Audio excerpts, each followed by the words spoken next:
চাঁদা না দেওয়ায় দম্পতি ও এক কলেজ পড়ুয়া মেয়েকে হুমকি বা হয়রানির অভিযোগ। এটা শুধু অপরাধ নয়, সমাজের বিবেকের উপর আঘাত।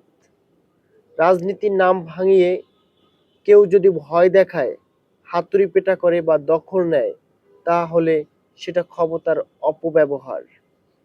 দল নয়, অপরাধী বিচার্য। আমরা স্পষ্ট বলি, নারীর নিরাপত্তা, নাগরিকের সম্মান ও সম্পদের সুরক্ষা নিশ্চিত করা রাষ্ট্রের দায়িত্ব। অবিলম্বে নিরপেক্ষ তদন্ত ও ভুক্তভোগীদের সুরক্ষা, দোষীদের গ্রেপ্তার ও দৃষ্টান্তমূলক শাস্তি চাই। রাজনীতি হবে সেবার, সন্ত্রাসের নয়।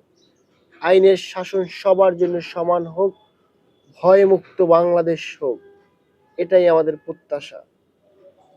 সবাই প্রতিবাদ জানান, দেশের প্রশ্নে এগিয়ে আসেন। সবাই ভালো থাকেন, সুস্থ থাকেন। সকলকে অসংখ্য ধন্যবাদ।